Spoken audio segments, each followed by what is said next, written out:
नमस्कार। बीएनएसएस के इस सेशन में आप सभी का स्वागत है। गाइज, इस सेशन में हम लोग पार्ट बाय पार्ट के माध्यम से बीएनएसएस को पूरा कंप्लीट करेंगे।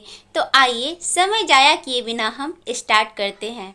गाइज, सबसे पहले बीएनएस से रिलेटेड महत्वपूर्ण तथ्य को जानते हैं।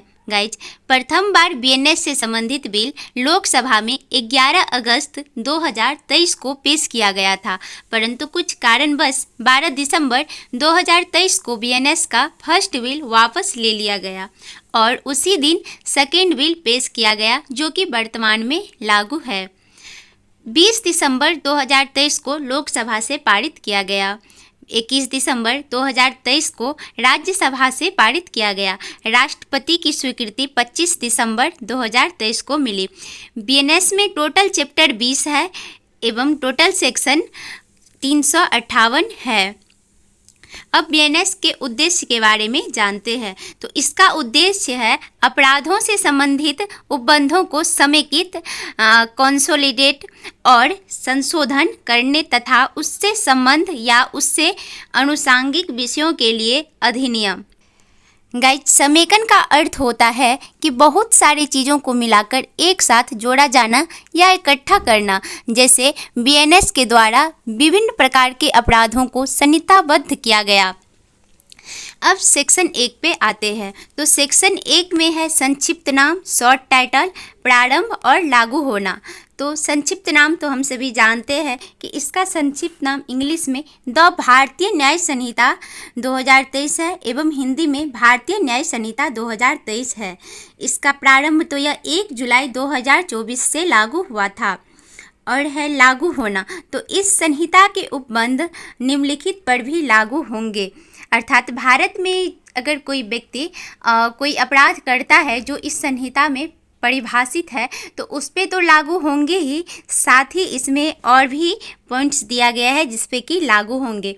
जैसे पहला है, भारत के बाहर और परे किसी स्थान में भारत के किसी नागरिक द्वारा अगर कोई अपराध किया जाता है तो लागू होंगे। दूसरा है, भारत में रजिस्टर्ड किसी पोत, शिप, जिसे शिप कहते हैं पोत को, या विमान, एयरक्राफ्ट पर चाहे वह कहीं भी हो, किसी भी व्यक्ति द्वारा अगर अपराध किया जाता है तो उस पे भी लागू होंगे।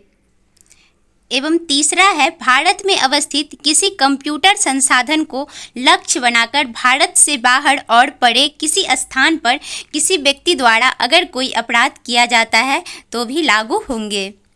मोटा मोटी हम कह सकते हैं कि भारत से बाहर भी अगर भारत के नागरिक द्वारा अपराध किया जाता है तो यह उस पे यह बीएनएस लागू होगा। और भारत में रजिस्टर्ड किसी भी पोत, विमान, चाहे वह कहीं भी हो, किसी भी देश में हो, अगर उस पे कोई व्यक्ति अपराध करता है तो बीएनएस लागू होगा। भारत में अवस्थित अगर भारत में कोई व्यक्ति कंप्यूटर के माध्यम से किसी दूसरे देश में अपराध क्रिएट करता है तो उस पे भी लागू होगा। अब इसमें स्पष्टीकरण दिया गया है। स्पष्टीकरण में बताया गया है कि इस धारा में अपराध शब्द के अंतर्गत भारत से बाहर किया गया ऐसा प्रत्येक कार्य आता है जो यदि भारत में किया गया होता तो इस संहिता के अधीन दंडनीय होता।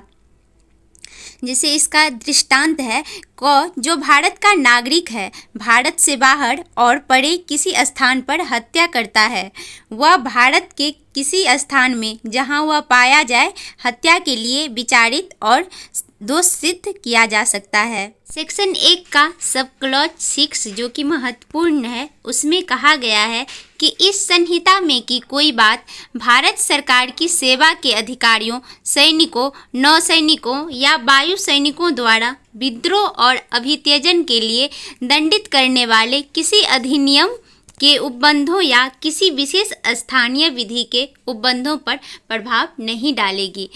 इसी के साथ हमारा सेक्शन 1 कंप्लीट हुआ और कल हम पढ़ेंगे नेक्स्ट वीडियो में सेक्शन 2, जिसमें कि परिभाषा दिया गया है। लेकिन उससे पहले हम अपराध के आवश्यक तत्व, एसेंशियल एलिमेंट्स को जानेंगे, साथ ही स्टेज ऑफ क्राइम अपराध के चरण को भी जानेंगे। तो मिलते हैं नेक्स्ट वीडियो में, तब तक के लिए धन्यवाद। हमारे इस चैनल को लाइक, सब्सक्राइब, शेयर ज़रूर करें।